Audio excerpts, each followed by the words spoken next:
Às vezes eu penso que as empresas são tão gananciosas que dá a impressão de que os executivos fazem uma reunião de segunda-feira só pra pensar nas maneiras mais absurdas de arrancar dinheiro de trouxa. E o pior é que ainda tem fanboy que defende. Mas já fomos tão abusados pela ganância das empresas que acabamos nos acostumando a pagar caro. E olha que já teve uma época que a galera surtava com qualquer cobrança boba ou decisão torta de uma empresa. Mas hoje em dia as empresas simplesmente ligaram dane-se. Elas pararam de disfarçar que acham a gente otário. Anda acontecendo todo tipo de prática nojenta, desde cortar coisas básicas do produto para vender por fora, até lançar uns negócios tão preguiçosos que parece que foram feitos pelo estagiário no domingo à noite. E se tem uma empresa que virou mestre na arte de cobrar caro e entregar o mínimo, essa empresa é a Disney. A primeira coisa que vem na cabeça quando se pensa na Disney não é mais aquela magia do Mickey ou a nostalgia da infância. Na verdade é só preguiça mesmo. Parece que os caras simplesmente cansaram de se esforçar porque perceberam que no fim do dia a galera vai dar play em qualquer porcaria que eles produzirem. É só você reparar nos escândalos recentes de inteligência artificial. Os caras me demitem uma porrada de funcionários. Fizeram uma limpa tão forte na equipe de artistas que até prejudicou os efeitos visuais, pra logo em seguida anunciarem parceria com empresas de IA pra aplicar tecnologia em produções novas como Ozzy Fox, o que é tudo muito estranho. Mas no caso do Ozzy Fox, não é aquela IA generativa tosca que cria desenho genérico, se bem que de qualquer jeito a Disney já permitiu usar seus personagens pra criar vídeos gerados por IA, mas isso não é o caso. Essa nova tecnologia de IA é focada em automatizar partes do processo de animação. E beleza, só que o ponto principal nem é a ferramenta em si, mas a intenção por detrás dela. A Disney tá no nível em que passa o dia inteiro caçando qualquer desculpa pra enxugar a folha de pagamento, demitir gente talentosa e acelerar a esteira de produção. Se fosse depender dos executivos da Disney, só teria IA trabalhando pra eles. Só que tudo isso tá tendo uma consequência. Sabe qual é o resultado dessa pressa toda pra lançar coisa em massa? Uma enxurrada de produções completamente sem alma. O desenho Ozzy Fox mesmo parece algo genérico feito por IA. Vai me dizer que você não olha pra isso e pensa em um prompt. Se você falar que não, você tá mentindo. É totalmente sem personalidade. Mas além disso, é só você olhar pra essa onda sem fim de live action genéricos e preguiçosos. Os caras pegam animações clássicas e muito bem feitas, que eram pura arte, cheia de cor, vida e expressão, e transformam num troço cinza, fotorrealista e completamente sem graça. Dá a sensação que o filme foi aprovado numa planilha do Excel, totalmente sem graça, e não numa sala de roteiro. A coisa tá no nível de desleixo tão bizarro que a gente já nem sabe mais o que é escolha artística e o que é preguiça da empresa. Teve o caso recente da animação Hexed, por exemplo. O pessoal da internet começou a teorizar que o filme tinha sido feito sob medida só pra facilitar o corte pro TikTok. Os criadores se defenderam, jurando que não tinha nada disso, que aquele enquadramento esquisito onde fica tudo socado bem no meio da tela é só uma escolha de simetria pra dar um tom de cinema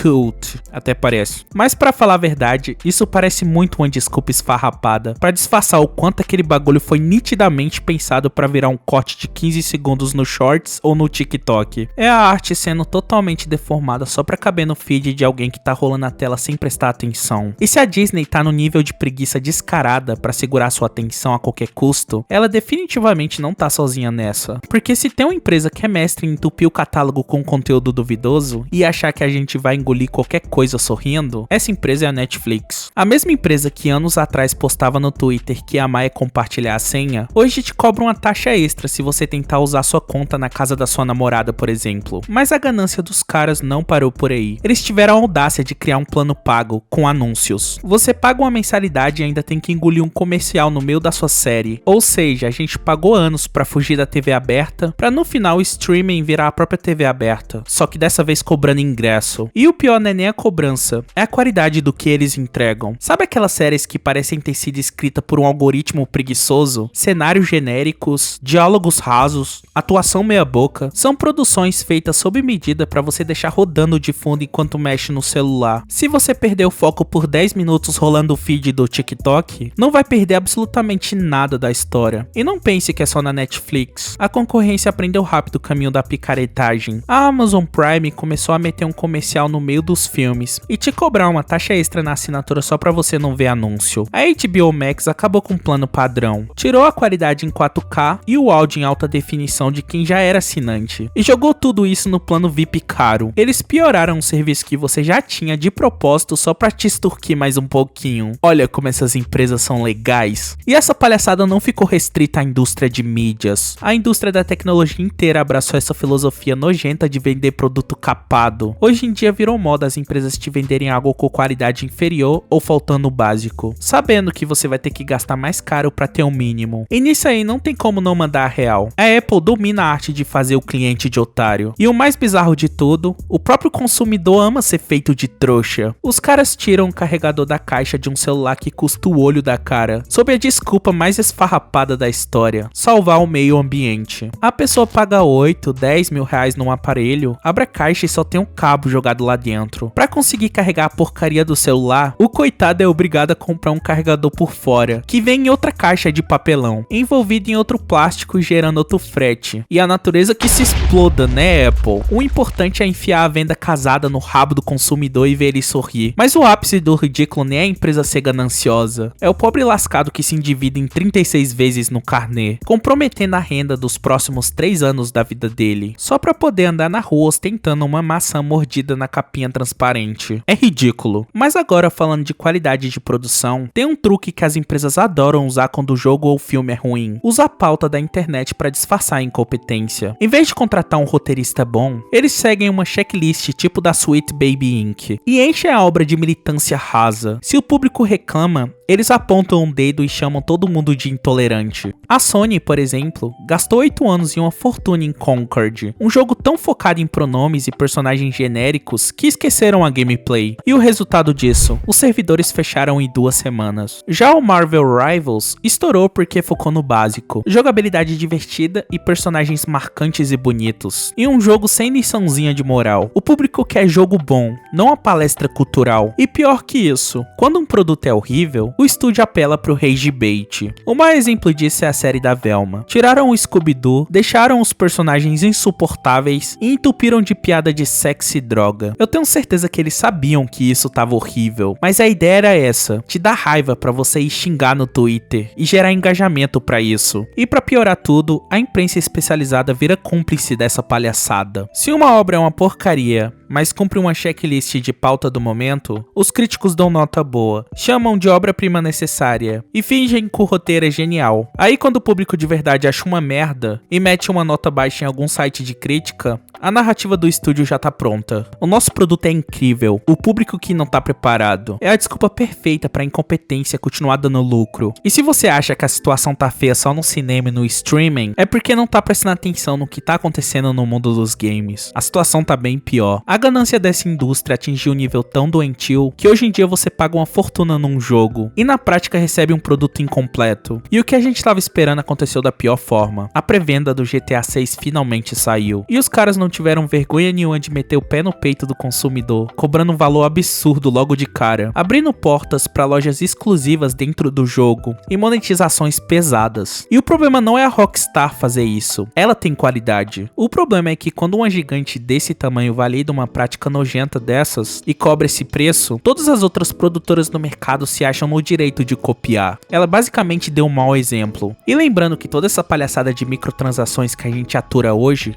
começou lá atrás, por causa de uma simples armadura de cavalo vendida na DLC de Oblivion. A indústria viu que a galera pagava caro por um cosmético inútil e desde então foi ladeira abaixo. Hoje os caras te cobram por um passe de batalha, skin que custa o preço de um jogo inteiro e mecânicas feitas sob medida para arrancar cada centavo do seu bolso. E o golpe final é o fim acelerado da mídia física e o monopólio digital. Hoje em dia você não compra mais um jogo, você paga o preço cheio por uma licença digital, que a empresa pode revogar na hora que bem entender. Se eles desligarem os servidores, você simplesmente perde o jogo pra sempre. É exatamente contra essa canalice que surgiu a iniciativa Stop Killing Games, pra tentar impedir que as empresas matem os jogos que a gente comprou e nos deixem de mãos abanando. No fim das contas, a mensagem que a indústria passa é que eles acham que todo mundo é otário, e enquanto houver gente aceitando pagar calado, a tendência é só piorar. O conselho que eu dou é: não seja fanboy de empresa. Por mais que algumas venham mandando bem, como a Capcom ultimamente, até ela um tempo atrás só tava cometendo borrada. A real é que não dá pra confiar no mundo corporativo. Mas é isso, jovens. Muito obrigado pela sua atenção e até mais.